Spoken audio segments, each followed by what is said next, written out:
ญาติโยมสาธุชนผู้เป็นสมาชิกกลุ่มวิปัสสนาวันนี้จะบรรยายเรื่องที่มาของมหาสติปัฏฐานสูตรญาติโยมสาธุชนทั้งหลายคงจะได้ยินได้ฟังเรื่องมหาสติปัฏฐานสูตรกันมาบ้างแล้วหรือว่าได้ยินกันบ่อยแต่ก็บางทีก็ยังไม่ได้ลงลึกถึงรายละเอียดบางสิ่งบางอย่างที่จะได้นำเสนอวันนี้ก็คือเหตุที่มาในการที่พระพุทธเจ้าตรัสมหาสติปัฏฐานสูตรอ้างอิงพระไตรปิฎกภาษาไทยเล่มที่10ทีฆนิกายมหาวรรคมหาสติปัฏฐานสูตรในเรื่องของมหาสติปัฏฐานสูตรเนี่ยปรากฏ2เล่มที่เน้นๆเนื้อเลยเนี่ยปรากฏ2เล่มคือเล่มที่10กับเล่มที่12ดูเนื้อหาแล้วก็คือใกล้เคียงกันหรืออันเดียวกันก็ว่าได้แต่ปรากฏ2ที่ส่วนมากที่เขาอ้างเขาก็จะอ้างเล่ม10ทีฆนิกายมหาวรรคส่วนเล่มที่12เป็นชื่อสติปัฏฐานสูตรก็มาวิเคราะห์ว่าทำไมมา2แห่งเรียกไม่เหมือนกันก็คงจะวินิจฉัยได้ว่าเล่ม10นี้ที่เรียกว่ามหาสติปัฏฐานสูตรเพราะว่าอยู่ในมหาวรรคส่วนเล่มที่12อยู่ในมัชฌิมานิกายมูลปนาถก็เรียกว่าสติปัฏฐานเฉยๆส่วนภาษาไทย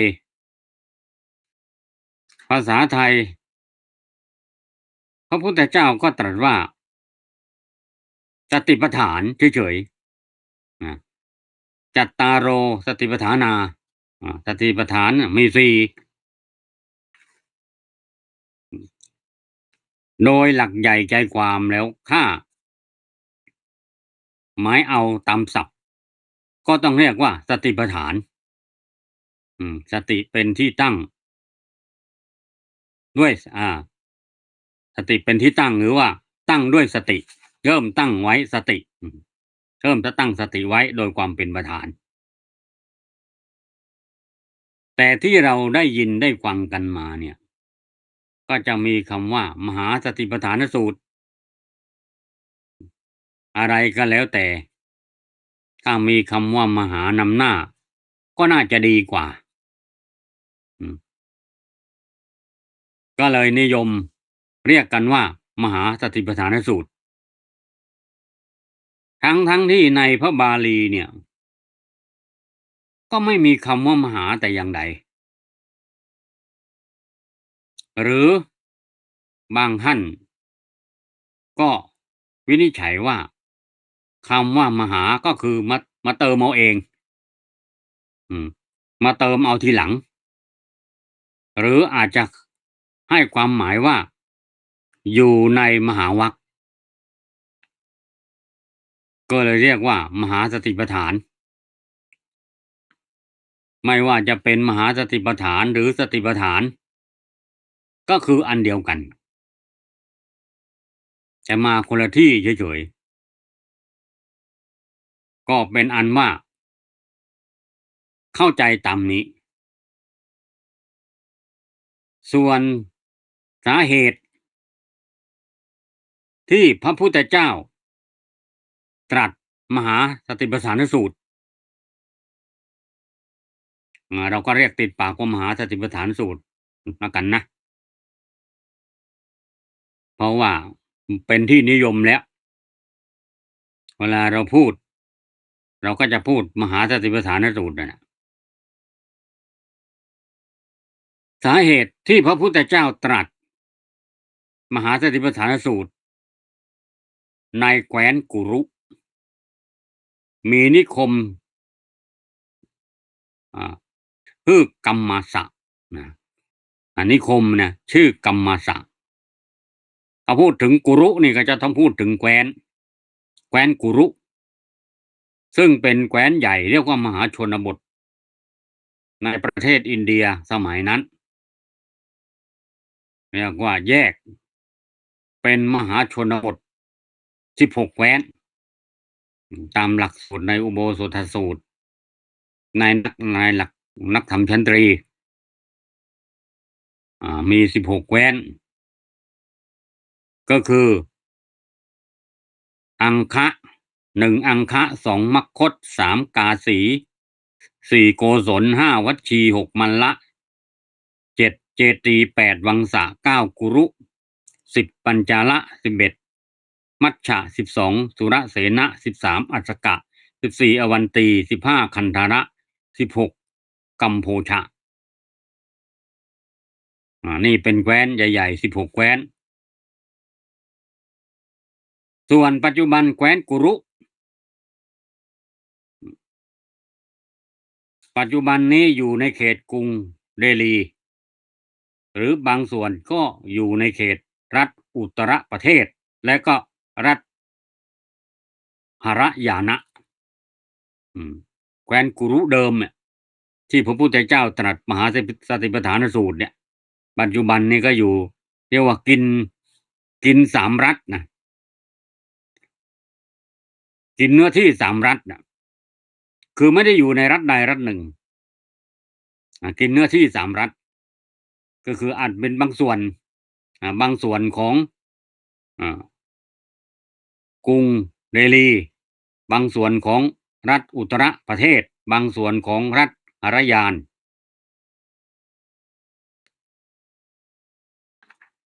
คราวนี้ทำไมพระพุทธเจ้าถึงตรัสมหาสติปัฏฐานสูตรเนี่ยที่แคว้นกุรุ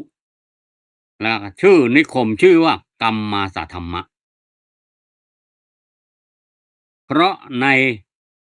นิคมนี้เขาอธิบายอรรถกถาพระอรรถกถาจารย์อธิบายว่าคนนิคมนี้ชาวบ้านนี้เมืองนี้เป็นผู้เจริญสติปัฏฐานกันมากเจริญสติไม่ว่าจะเป็นร้านค้าตลาดคนทุกระดับตั้งแต่พระราชาไปจนถึงคนงานอืมคนงานหรือว่าพ่อบ้านแม่เรือนทุกหมู่เหล่าเป็นที่นิยม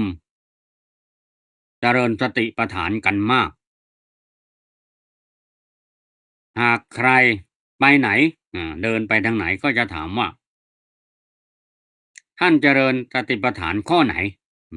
แสดงว่ามีหลายข้อกายานุปัสสนาจิตตานุปัสสนาเวทนานุปัสสนาจิตตานุปัสสนาธรรมานุปัสสนา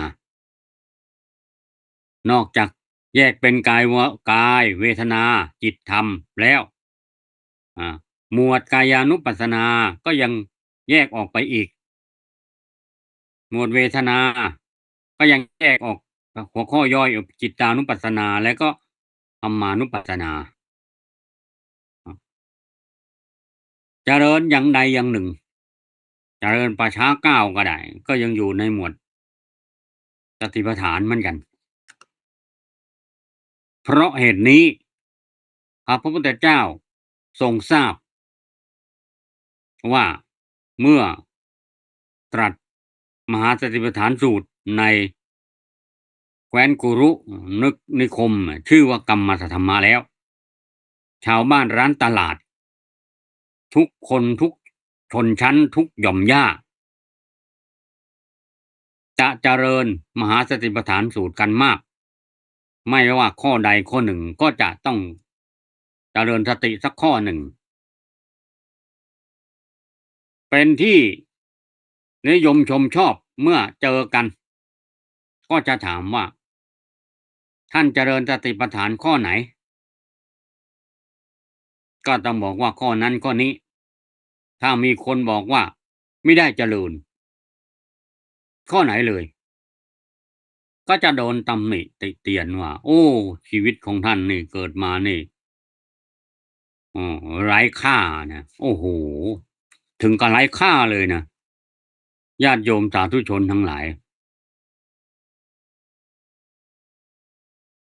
ก็โดนตำหนิอย่างนั้นก็เหมือนกับว่าเป็นที่ยอมรับของสังคมไปแล้วว่าการเจริญสติปัฏฐานนี้แทรกซึมเข้าไปในสายเลือดเลยทีเดียวเหมือนกับปลูกฝังให้คนนั้นรักชาติเรียกว่าเป็นชาตินิยมหรือว่านิยมอย่างใดอย่างหนึ่งแต่ว่าในที่นี้หมายถึงนิยมธรรมะธรรมะของพระพุทธเจ้าก็มีมากแต่ว่าเขาก็จะเน้นเรื่องการเจริญสติแล้วการเจริญสตินี้ถ้าพระพุทธเจ้าตรัสว่าอ่าสติปัฏฐานเจริญสตินะอืมคนก็จะไม่เห็นความสำคัญอืมพระพุทธเจ้าก็จะต้องตรัสต่อไปอีกว่าเมื่อเจริญสติปัฏฐานแล้วเนี่ยทางเนี้ยเป็นทางไปอันเอกอืมข้อความว่าดูก่อนภิกษุทั้งหลายหนทางนี้เป็นที่ไปอันเอกที่ไปอันเอกนะเอกายันโนมัคโคอ่าที่คำว่ามัคหมายถึงหนทางและก็เอกายนะก็หมายถึงว่าทางไปอันเอกทางไปของบุคคลผู้เดียวไปครั้งเดียวก็ไม่ต้องไปอีกบางคนทางเนี่ยทางนี่มีเยอะมีคำว่าทางเนี่ยมีเยอะแยะมากมายในที่นี้เขาพระพุทธเจ้าเอามาสองศัพท์มัคโคคือหนทางแต่จะบอกว่ามัคโค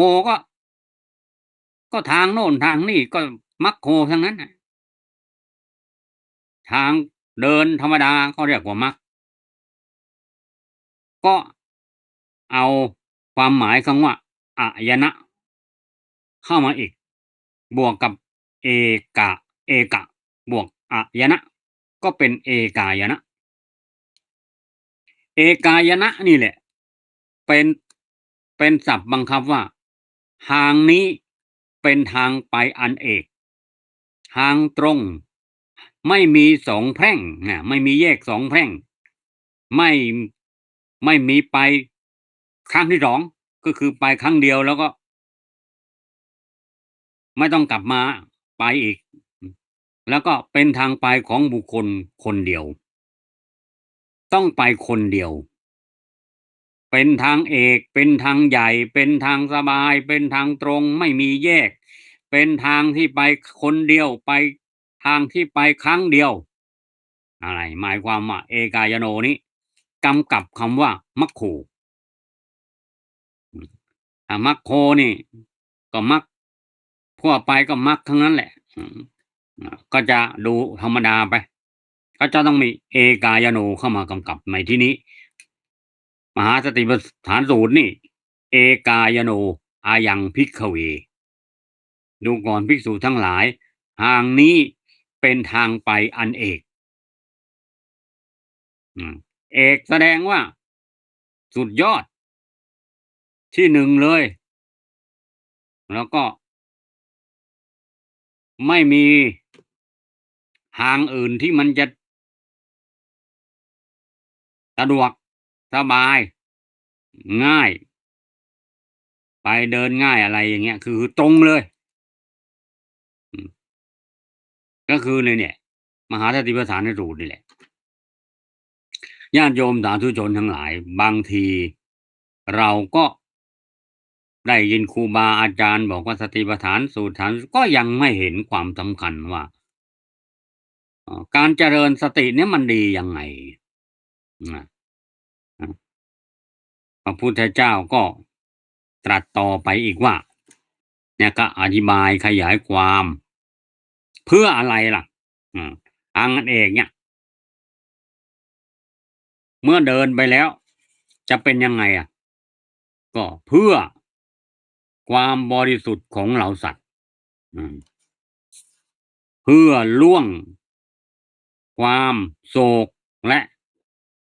ความร่ำไรรำพันอืมเพื่อความดับศูนย์แห่งทุกข์และโทมนัสทุกข์ก็คือทุกข์ทางกายแล้วก็โทมนัสก็ทุกข์ทางใจเราจะมีเดี๋ยวเราจะเห็นว่ามีทั้งทุกข์ทางกายและทุกข์ทางใจเพื่อบรรลุธรรมที่ถูกต้องเพื่อทำให้แจ้งซึ่งพระนิพพานอืมอืมเนี่ยมี1 2 3 4 5เนี่ยตัดเรียกว่าอธิบายขยายความว่ามันดีนะอืมดีทางเอกายนะมรรคเนี่ยสติปัฏฐานเนี่ยการเจริญสติเนี่ยมันดีนะอืมดียังไงล่ะก็คือ1เพื่อความบริสุทธิ์ของเราสัตว์2เพื่อล่วงความโศกและความพิไรรำพัน3เพื่อดับศูนย์แห่งทุกข์และโทมนัส4เพื่อบรรลุธรรมที่ถูกต้องและ5ทำให้แจ้งซึ่งพระนิพพานสรุปโอ้น่าสนใจนะในเมื่อเห็นประโยชน์ดังนี้แล้วญาติโยมสาธุชนทั้งหลายก็จะให้ความสำคัญว่าพระพุทธเจ้าได้บอกทางตรงแล้วมันก็ไม่ยากนะก็ทำไปในเมื่อเห็นประโยชน์ว่าอ๋อถ้ามันเดินทางนี้แล้วจะบริสุทธิ์อย่างนี้ล่วงพ้นความโศกอย่างนี้ดับศูนย์แห่งทุกข์โทมนัสบรรลุธรรมที่ถูกต้องถึงพระนิพพานเลยนะเมื่อถึงพระนิพพานก็เอาละเป็นที่เป้าหมายและเห็นเป้าหมายที่ชัดเจนละภิกษุทำไม่ธรรมวินัยนี้พิจารณาเห็นกายในกายมีความเพียรมีสัมปชัญญะมีสติกำหนดอภิชฌาและโทมนัสเสียได้พิจารณาเวทนา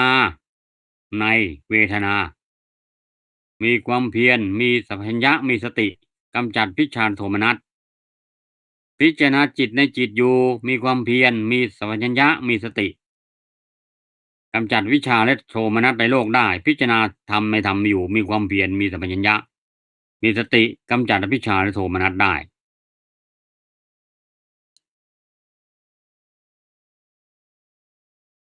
กลับมาลงรายละเอียดว่าชี้บอกว่าเจริญเห็นกายในกายเนี่ยเป็นยังไงเฉพาะกายานุปัสสนาและอานาปานบัพนะเอาแค่อานาปานบัพก่อนพิจารณาเห็นกายในกายอยู่อย่างไรเล่าภิกษุในธรรมวินัยนี้ ไปสู่ป่าก็ดีไปสู่โคนไม้ก็ดีไปสู่เรือนว่างก็ดีนั่งคูบัลลังก์ตั้งกายตรงดำรงสติไว้เฉพาะหน้าเธอมีสติหายใจออกมีสติหายใจเข้าเมื่อหายใจออกยาวก็รู้ชัดว่าเราหายใจออกยาวเมื่อหายใจเข้ายาวก็รู้ชัดว่าเราหายใจเข้ายาวเมื่อหายใจออกสั้นก็รู้ชัดว่าเราหายใจออกสั้นเมื่อหายใจเข้าสั้นก็รู้ชัดว่าเราหายใจเข้าสั้นเราจักเป็นผู้กำหนดรู้ตลอดกองลมหายใจทั้งปวงหายใจออกโดยดูศัพท์ว่าเราจักกำหนดรู้นะกำหนดรู้มีสติหายใจเข้าหายใจออกศัพท์ว่าเราจักกำหนดรู้ตลอดกองลมหายใจทั้งปวงหายใจออกสัพพกายปฏิสังเวทีอืมเราจักเราจักนี่แสดงว่าเป็นเป็นเวนาคุณนะเราจักเป็นผู้กำหนดรู้ตลอดอืมกองลมหายใจทั้งปวงหายใจออกอืมนะเนี่ยกำหนดรู้ตลอดกองลมหายใจออกแสดงว่าคำว่ากำหนดรู้ตลอดกองลมหายใจทั้งปวงเนี่ยแสดงว่าสัพพกายะตัวเนี้ยแสดงว่ากายะตัวนี้เขาแปลว่ากองลมเนี่ยกองลมหายใจทั้งปวงสัพพกายะปฏิสังเวทีเขาแปลว่ากองลมหายใจทั้งปวงกายตัวเนี้ยแปลว่ากองลมหายใจในที่นี้หมายถึงเฉพาะอานาปานะนะลมหายใจเข้ากับลมหายใจออกไม่ใช่ลมอื่นลมนี่มีตั้ง6ถ้าไปอยู่ในหมวดว่าในหมวดอื่นเนี่ยในหมวดกายานุปัสสนาเนี่ยก็จะมีแยกออกไปเอ่ออีก6ลมแต่ในที่นี้หมายถึงลมหายใจเข้าหายใจออกนั่นก็คืออานาปานะในนี้กำลังพูดถึงอานาปานะบัพในหัวข้ออานาปานะบัพ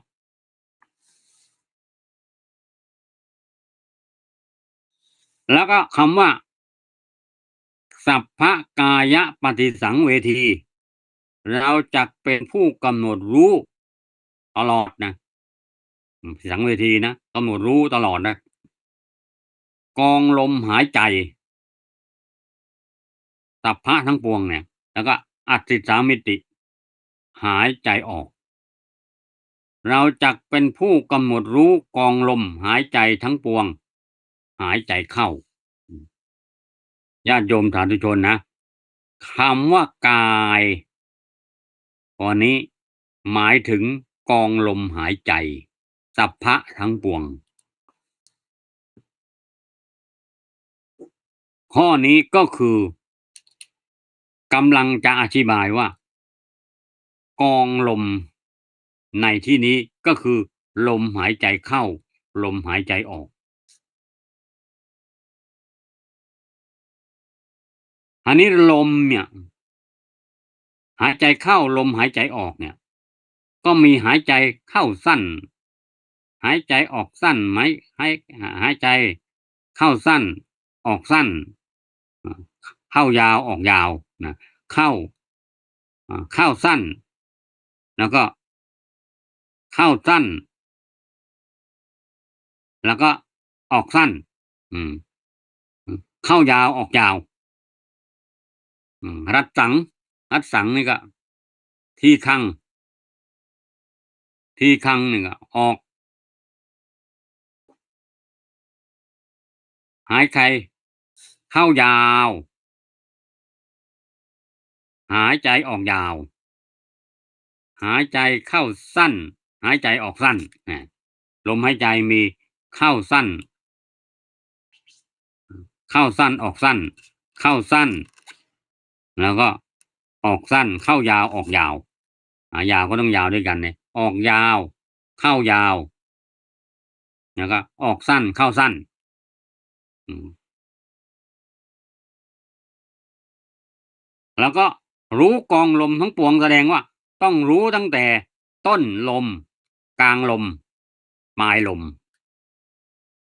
ต้องรู้ตลอดเลยต้นลมต้นลมกลางลมและปลายลมคำว่ากายเนี่ยกำหนดรู้ตลอดหายใจลมหายใจทั้งปวงต่อไปเราจะกำหนดอืมเราจะกำหนดระงับกายสังขารระงับกายสังขารหายใจออกระงับกายสังขารปัดสัมพยังกายสังขารังระงับกายสังขารหายใจออกระงับกายสังขารหายใจเข้าอืมระงับกายสังขารหายใจออกก็คือเราจะไม่ปรุงแต่งสังขารนี่นะปรุงแต่งกายสังขารเราจะไม่ปรุงแต่งระงับนี่ระงับกายสังขารกายสงบสำรวมกายบอกกายสงบคือสำรวมกายระงับกายสังขารหมายว่ากายสงบสำรวมกายหรือไม่ปรุงแต่งกายไม่สร้างภาพกายอืมไม่สร้างภาพกายหรือปรุงแต่งกาย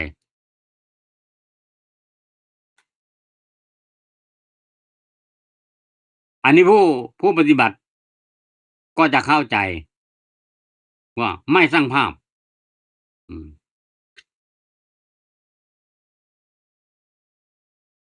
อาจจะถ้าสร้างภาพสร้างภาพแสดงว่าไม่ใช่พระพุทธเจ้าตรัสว่าเราจักระงับกายสังขารหายใจออกแสดงว่าต้องสำรวมกายด้วยไม่สร้างภาพให้มันกายของเราเนี่ยไม่เสแสร้งแกล้งทำคือมันเป็นยังไงมันก็เป็นอย่างนั้นไม่เสแสร้งแกล้งทำถ้าเสแสร้งแกล้งทำนี่แสดงว่ามันคิดเขาเรียกว่าเอ่อทำเพื่ออะไรอืมทำเพื่ออะไรก็ไม่รู้มันมีกันแล้วกันเนี่ยการสร้างภาพในเมื่อระงับกายสังขารแล้วก็จะต้องสำรวมกายด้วยแล้วก็ไม่สร้างภาพด้วยคือเป็นภาพจริงไม่ใช่สร้างภาพหรือว่าเข้าใจง่ายๆว่าไม่หลอกครูบาอาจารย์เนี่ยอาบางคนว่าหลอกครูบาอาจารย์หือมีด้วยเหรอมีอืม หลอกนะคือจุดประสงค์บางอย่างหรือไม่ได้หลอกครูบาอาจารย์แล้วก็ที่เห็นแล้วน่ะเขาเรียกว่าสร้างภาพไงคือหลอกครูบาอาจารย์หลอกที่คนทั่วไปก็สร้างภาพ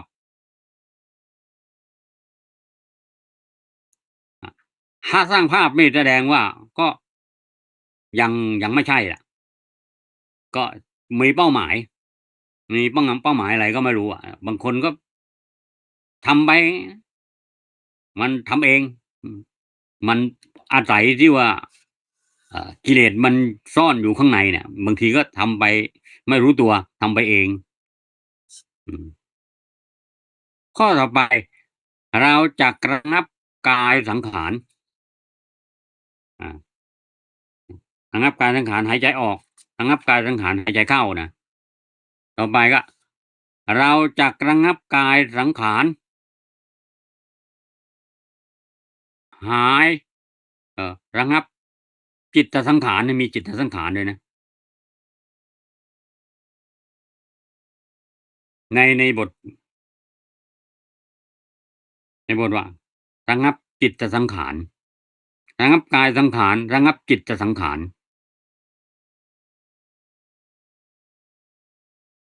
ในบทเนี่ยในนี้รับกายสังขารระงับจิตสังขาร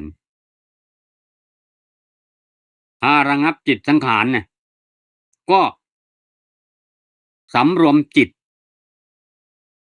ไม่ปรุงแต่งจิตพอไม่ปรุงแต่งจิตแล้วนั้นเนี่ยแสดงว่าความคิดมันหยุดนิ่งนะมันหยุดนิ่งกว่ามันจะหยุดได้เนี่ยนะจิตมันก็กวัดแกว่งนะกว่ามันจะหยุดได้เนี่ยก็ต้องปฏิบัติกันหลายทีเดียวแหละบางคนหลายปีหรืออย่างน้อยนะก็ประมาณ3 เดือนหรืออาจจะเร็วงั้นกันก็ได้แต่ว่า3 เดือนมาตรฐานอาจิตมันเริ่มนิ่งเนี่ยอืมหรือว่าคนอาจจะเร็วกว่านั้นแต่ก็ถือว่าเอามาตรฐาน3 เดือนเนี่ยจิตมันเริ่มนิ่งแล้วนะนิ่งคือมันไม่ปรุงแต่งความคิดมันไม่ไม่ฟุ้งซ่านจิตมันเริ่มนิ่งแล้วก็คือระงับจิตสังขารหายใจเข้างับจิตสังขารหายใจออก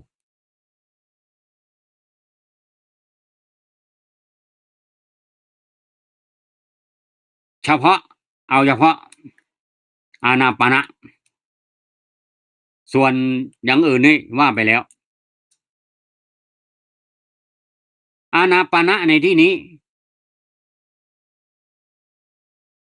ก็เป็นบทที่ว่าพระพุทธเจ้าตั้งไว้เป็นบทต้นอืมส่วนที่อ่าจะแยกออกไปเป็นหมวดกายานุปัสสนาแล้วก็เริ่มที่อานาปานบัพพะ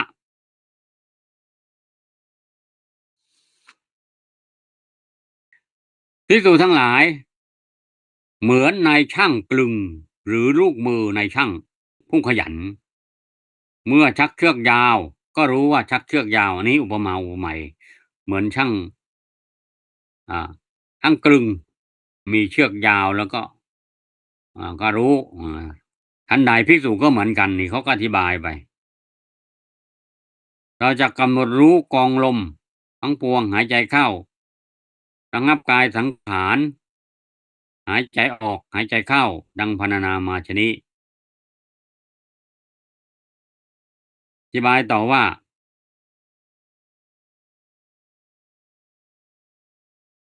ภิกษุพิจารณาเห็นธรรมคือความเสื่อมในกายบ้างพิจารณาเห็นธรรมคือความเกิดขึ้นทั้งเสื่อมในกายบ้างย่อมอยู่แล้วก็อีกอย่างหนึ่งสติของเธอที่ตั้งมั่นอยู่ว่ากายนี้มีอยู่ก็เพียงสักว่าค ความรู้สักว่าอาศัยระลึกเท่านั้นเป็นเพียงแค่มีความรู้นะคือรู้ก็สักแต่ว่ารู้ระลึกได้ก็เพียงแต่ว่าระลึกได้นี่เข้าข้อพระอรหันต์เลยนะรูปที่เธอเห็นก็สักแต่ว่าเห็นอืมเสียงที่เธอได้ยินก็สักแต่ว่าได้ยินแล้วก็สิ่งที่เธอรู้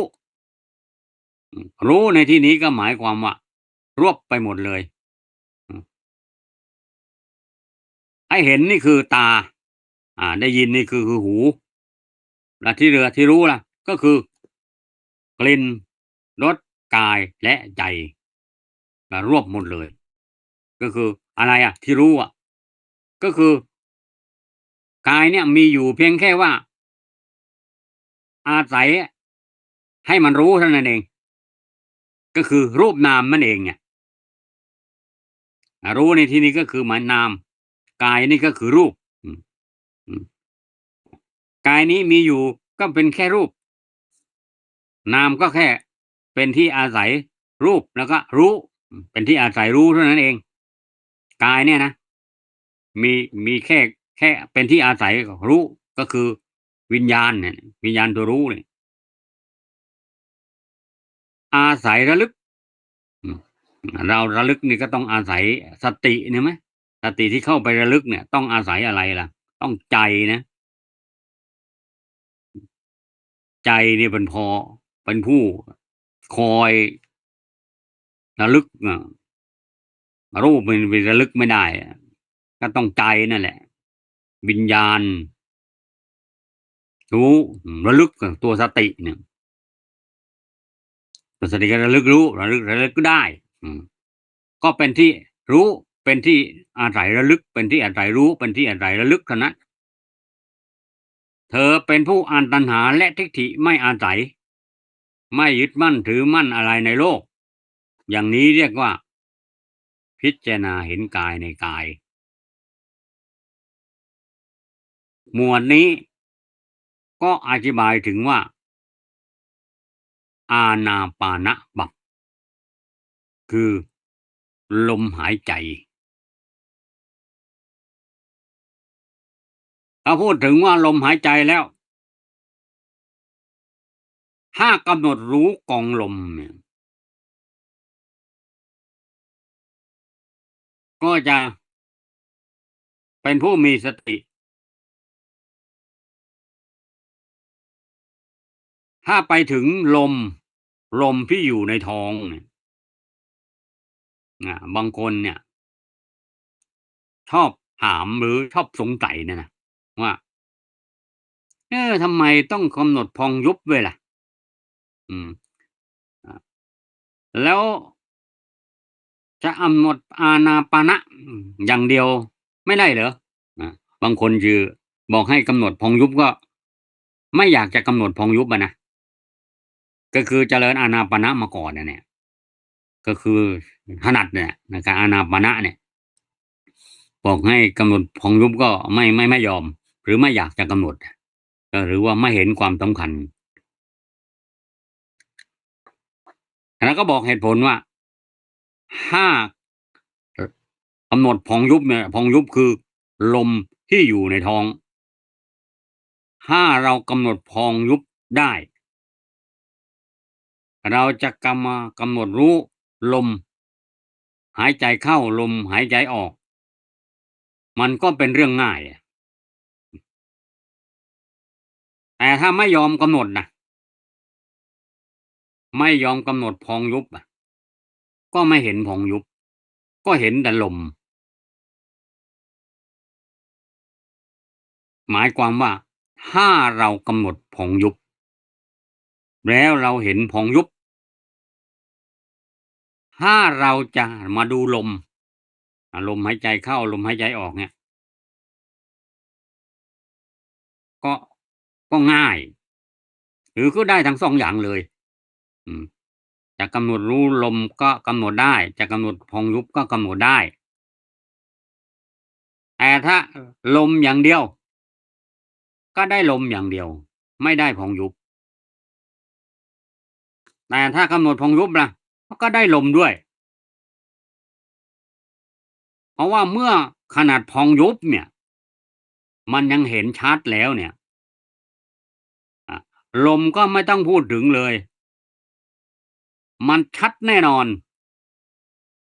เพราะว่าสติมันมีกำลัง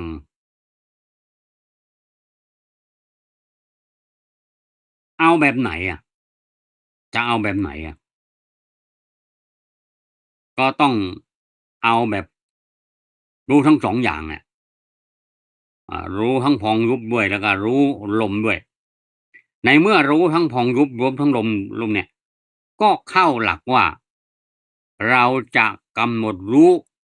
กองลมหายใจทั้งปวงหายใจออก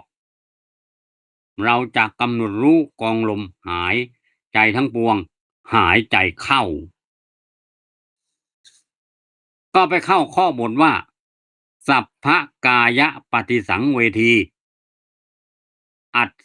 สะสิสสามีติสิกขติอืมภิกษุศึกษาว่าเราจะกำหนดรู้นะกองลมหายใจทั้งปวงหายใจออกเราจะเป็นผู้กำหนดรู้กองลมหายใจทั้งปวงหายใจเข้านอกจากจะทำตามที่พระพุทธเจ้าตรัสไว้แล้วตามขั้นตอนเนี่ยก็ยังจังเป็นผู้ระงับกายสังขารหายใจออกระงับกายสังขารหายใจเข้าระงับจิตสังขารหายใจออกระงับจิตสังขารหายใจเข้ากำหนดพองยุบรู้หมดเลยรู้ชัดหมดเลยตั้งแต่โน่นมาเลยตั้งแต่มีสติหายใจเข้ามีสติหายใจออกหายใจเข้าสั้นหายใจออกสั้นหายใจเข้ายาวหายใจออกยาวต้นลมกลางลมที่สุดลม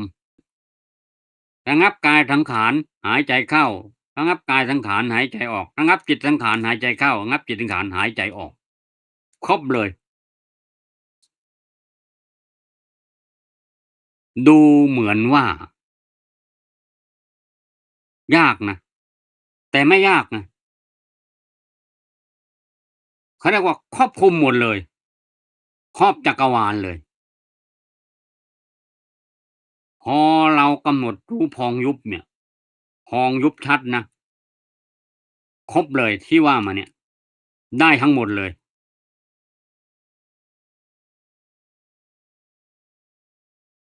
จึงเห็นสมควรใช้วิธีเนี่ยกำหนดพองยุบเนี่ยครูบาอาจารย์เขาปฏิบัติมาแล้วเขาทดสอบมาแล้วได้ผลส่วนบางท่านที่ยังไม่เห็นความสำคัญของการเจริญสติก็เหมือนกับว่ายังไม่เห็นสรรพคุณของสิ่งนั้นถ้าเรายังไม่เห็นสรรพคุณเนี่ยเราก็จังลังเลว่ามันดีจริงหรือเปล่าอืมดีจริงเพราะธรรมะของพระพุทธเจ้าเนี่ยดีจริง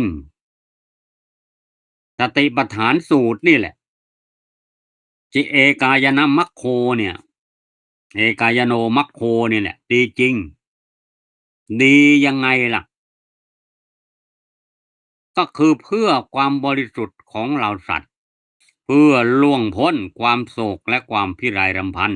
เพื่อความดับสูญแห่งทุกขโทมนัสเพื่อบรรลุธรรมที่ถูกต้องเพื่อทำให้แจ้งพระนิพพานญาติโยมสาธุชนทั้งหลาย คนเราเกิดมามีทุกข์เราจะรู้ไหมว่าเรามีทุกข์เนี่ยถ้าเรารู้ว่าเรามีทุกข์เนี่ยแสดงว่าเรามีปัญญาเนี่ยมันมีแต่ทุกข์ทั้งนั้นนะถ้าเห็นว่า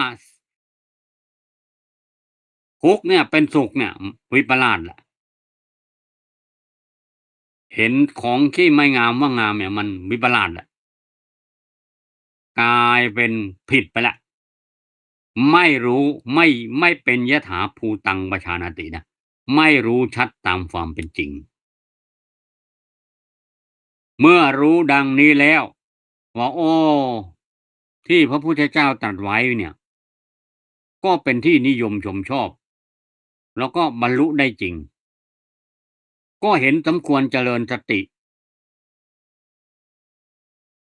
เห็นสมควรเจริญอย่างใดอย่างหนึ่งเห็นสมควรกำหนดรู้ผ่องยุบ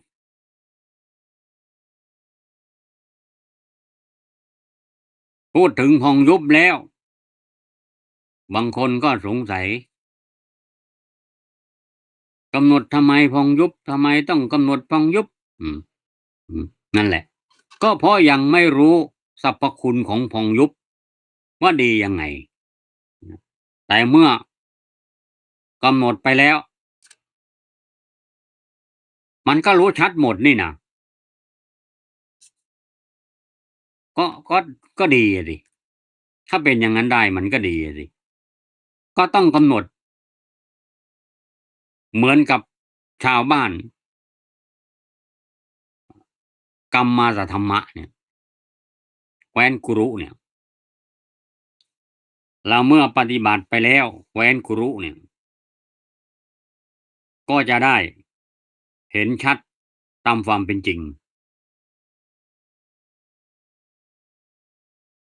และตั้งข้อสังเกตว่าแคว้นกุรุเนี่ยนะปัจจุบันนี้ก็ยังมีอยู่เจริญอยู่ในเขตอืมในเขตเจริญแสดงว่าผู้ปฏิบัติธรรมเนี่ยอยู่ที่ไหนก็เจริญเจริญตัวเองเนี่ยตัวเองก็เจริญบ้านเมืองก็เจริญเพราะว่าเราเป็นคนดีเราเป็นคนดีก็ต้องพัฒนาบ้านเมืองให้เจริญบ้านเมืองก็ไม่มีขโมยขโจรมีแต่คนปฏิบัติธรรมแล้วก็จะส่งเสริมให้อุดมสมบูรณ์ดูประเทศไทยเป็นตัวอย่างประเทศไทยเป็นประเทศที่อุดมสมบูรณ์ในน้ำมีปลาในนามีข้าวเพราะว่าคนไทยนับถือพระพุทธศาสนาเป็นคนโอบอ้อมอารีมีจิตใจดีปฏิบัติสติปัฏฐานต้นไม้ใบหญ้าก็งอกงามปลูกข้าวก็เจริญได้ผลผลิตดีปลูกเงาะปลูกองุ่นปลูกทุเรียนลำไยปลูกอะไรก็เจริญงอกงามได้ผลผลิตงอกงามจะค้ากระหายอะไรก็เจริญมั่นคงมันต้องไปอาศัยคนอื่นหรอกอย่างที่ล้นเกล้ารัชกาลที่9ท่านตรัสเนี่ยเศรษฐกิจพอเพียงเราเอาแค่อยู่ได้เนี่ยมีมีในน้ำมีปลาในนามีข้าวเนี่ยก็เราก็อยู่กันมาแค่เนี้ยก็อยู่ไปได้ไม่ต้องไปอาศัยคนอื่นหรอกเราก็อยู่ของเราตำพังตัวเราเองเนี่ยเราก็อยู่ได้มีความสุขที่ไหนปฏิบัติธรรมที่นั้นก็เจริญตัวเราเองก็เจริญบ้านเมืองก็เจริญพัฒนาไม่ว่าเราจะพัฒนาตัวเองแล้วเราก็พัฒนาองค์กรพัฒนาประเทศที่เราอยู่แล้วก็ประเทศที่คู่ค้าของเราด้วย เพราะเราเป็นผู้ซื่อสัตย์สุจริตใครก็อยากจะคบกับเราเราเป็นคนดีเนี่ยใครๆก็อยากจะคบอะเนี่ยถ้าเราเป็นคนไม่ดีไม่ซื่อสัตย์ไม่สุจริตไม่มีใครคบตัวเราเองก็ไม่เจริญไปอยู่ที่ไหนก็องค์กรนั้นก็ไม่เจริญเพราะว่าเขาไม่ปฏิบัติธรรมไงคนไม่ปฏิบัติธรรมเป็นไงอะก็ไม่เจริญเนี่ยก็ไม่มีความสุขอะมีแต่ความทุกข์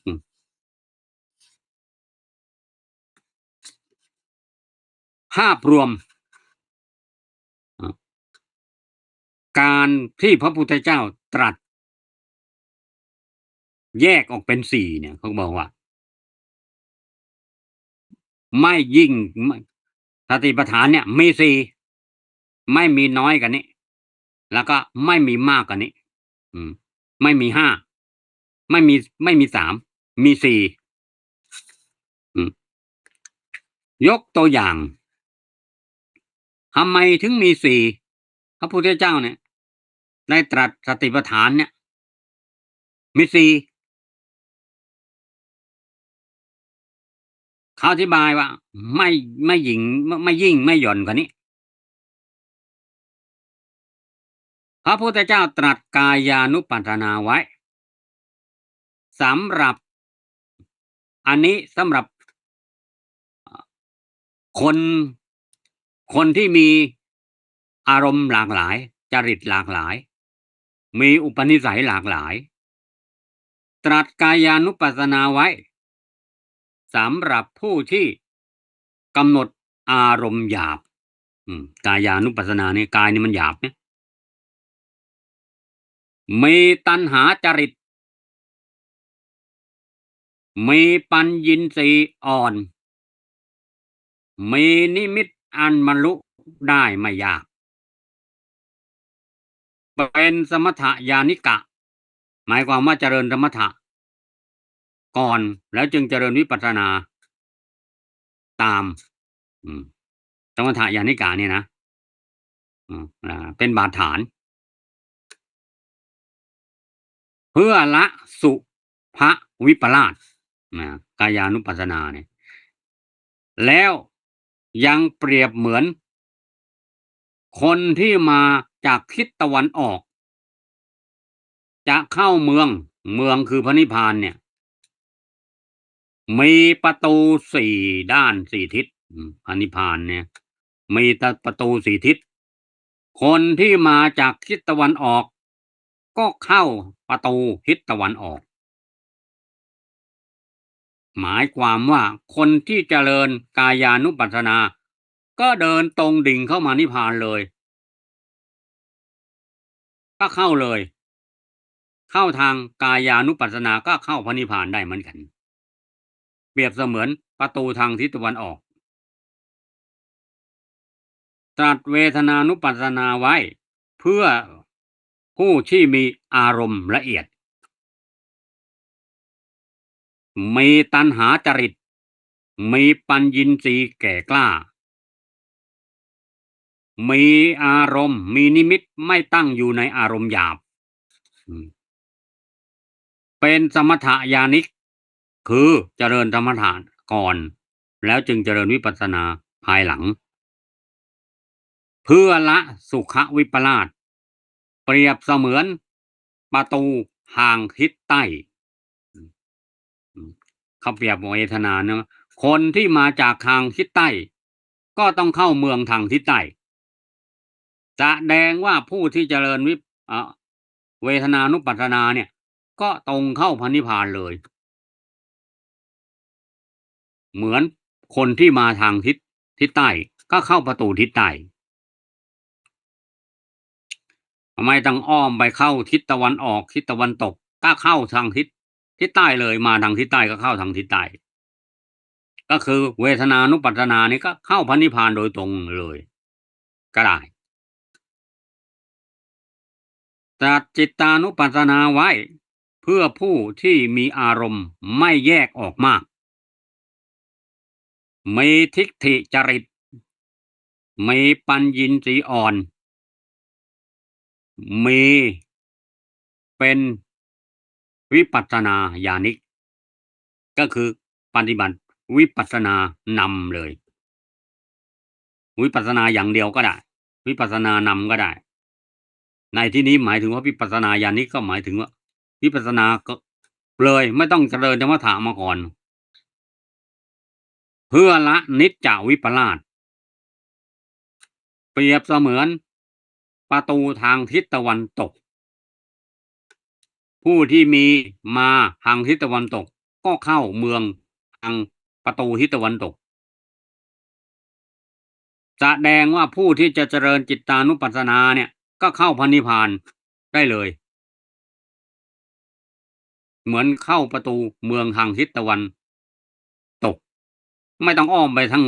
ตะวันออกทิศใต้แหละก็มาทางนี้ก็เข้าทางเนี้ยมาทิศตะวันตกก็เข้าทางทิศตะวันตกแสดงว่าจิตตานุปัสสนาก็เข้าพระนิพพานโดยตรงเลยก็ได้ตัดธรรมานุปัสสนาไว้สำหรับผู้ที่มีอารมณ์แยกออกมากทิฏฐิจริตมารยินทรีย์แก่กล้าวิปัสสนาญาณิกเจริญวิปัสสนาเพื่อละอัตตวิปลาสความเห็นว่าเป็นตัวเป็นตนเปรียบเสมือนประตูทางทิศเหนือผู้ที่มาทางทิศเหนือก็เข้าประตูทางทิศเหนือเลยแสดงว่าผู้ที่เจริญธรรมานุปัสสนาก็เข้าพระนิพพานโดยตรงเลยก็ได้อย่างใดอย่างหนึ่งก็เข้าพระนิพพานได้หรือจะปฏิบัติทั้งสี่อย่างเลยกายเวทนาจิตธรรมแสดงว่าเรามาทิศตะวันออกแล้วยังไม่เข้าเราก็เดินชมไปก่อนอยากจะรู้ว่าทิศเหนือมีอะไรน่าสนใจก็เดินไปชมทิศเหนือก่อนอืมเดินไปชมทิศเหนือแล้วก็ยังไม่เข้าก็เดินไปชมทิศตะวันตกทิศใต้ทิศใต้ก็ยังไม่เข้าไปเดินไปชมทิศตะวันตกก็ยังไม่เข้าเดินไปทิศเหนือเมื่อเดินไปทิศเหนือแล้วก็เดินไปทิศตะวันออกอีกอันนี้เดินวนอยู่งั้นน่ะอยากจะเข้าทิศไหนก็เข้าเลยอยากก็รู้หมดเลยทิศตะวันออกเป็นไงทิศใต้เป็นไงทิศตะวันตกเป็นไงทิศเหนือเป็นไงก็รู้หมดเลยกายเวทนาจิตธรรมรู้หมดเลยในเมื่อรู้หมดทุกประตูแล้วเนี่ยวนวนวนจนรอบแล้วก็เข้าเมืองก็คือพร้อมอะไรก็เข้ามานั้นเนี่ยเขาเปรียบเทียบอธิบายไว้อย่างนี้ว่าทำไมพระพุทธเจ้าถึงตัดสติปัฏฐานเนี่ยมีสี่กายเวทนาจิตธรรมก็เพื่อจะสงเคราะห์ผู้ที่มีอินทรีย์ปัญญินทรีย์อ่อนปัญญินทรีย์แก่กล้ามีตัณหาจริตมีทิฏฐิจริตมีอารมณ์หยาบมีอารมณ์ละเอียดมีอารมณ์แยกอ่าไม่แยกออกมากกับแยกออกมากอืมไม่แยกออกมากแสดงว่ามันก็มีน้อยมันไม่ค่อยแยกกันแต่ถ้าธรรมานุปัสสนานี่มันคงจะแตกออกไปเยอะเดี๋ยวก็ไปอธิบายศึกษาเพิ่มเติมอีกทีเนาะแยกออกมากเป็นไงไม่แยกออกมากแยกออกไม่มากไม่แยกออกมากแสดงว่ามันมี แยกออกมากแสดงว่ามันมีรายละเอียดมากนะไม่แยกออกมากก็เป็นกลุ่มๆเข้าใจว่าอย่างนั้นนะแล้วก็สำหรับผู้ที่เป็นสมถญาณิกวิปัสสนาญาณิกสำหรับละวิปลาสทั้งสี่ก็คือเจริญกายานุปัสสนาเพื่อละสุภวิปลาสเจริญเวทนานุปัสสนาเพื่อละสุขวิปลาสเจริญจิตานุปัสสนาเพื่อละนิจจวิปลาสเจริญธรรมานุปัสสนาเพื่อละอัตตวิปลาสแล้วเขาอธิบายต่อว่าเปรียบเสมือนทิศทั้งสี่ทิศตะวันออกทิศใต้ทิศตะวันตกทิศเหนือก็เข้าได้สี่ประตูเข้าอย่างไหนก็ได้แสดงว่าเมื่อถึงแล้วเนี่ยก็เดินตรงมาเลยใครจะมาจากทิศไหนก็ตรงมาเลยก็เข้าได้เลยนี่ถึงบอกว่าเอกายนามัคโคเนี่ยในที่นี้หมายถึงเอกายนามัคอายนะกับมัคคะความหมายของสูตรนี้ก็เอามาแค่สองคำญาติโยมสาธุชนทั้งหลายเมื่อเรารู้ประโยชน์ของการเจริญสติแล้วก็รู้ประโยชน์ของพองยุบแล้วก็เห็นว่าดีก็ควรปฏิบัติควรเจริญสติควรกำหนดพองยุบตามที่ครูบาอาจารย์เนี่ยเขาปฏิบัติกันมาแล้วเขาเห็นผลมาแล้วถ้าเราปฏิบัติได้เราก็เห็นผลจริงเห็นพองยุบก็เห็นจริงๆแล้วเราจะรู้ว่าพองยุบเป็นยังไงอธิบายยังไงก็ต้องเห็นเองต้องขันทิฏฐิโกเนี่ยต้องเห็นเองถึงจะเข้าใจว่าอ้อตามที่พระพุทธเจ้าตรัสไว้เนี่ยถูกต้องที่สุดแล้วการเจริญสติปัฏฐานนี่แหละดีและชาวบ้านเนี่ยกรรมาสธรรมะเนี่ยก็ปฏิบัติกันทั้งหมู่บ้านทั้งตำบลทั้งเมืองอะเนี่ยเขาก็เจริญรุ่งเรืองจะเป็นเหตุหรือเปล่าว่าเพราะว่าชาวกุรุนี่แหละก็เป็นเหตุให้เจริญมาถึงปัจจุบันเนี่ยก็ปัจจุบันนี้ก็คือกรุงเดลีเนี่ยก็คือเมืองหลวงของประเทศอินเดียนั่นน่ะ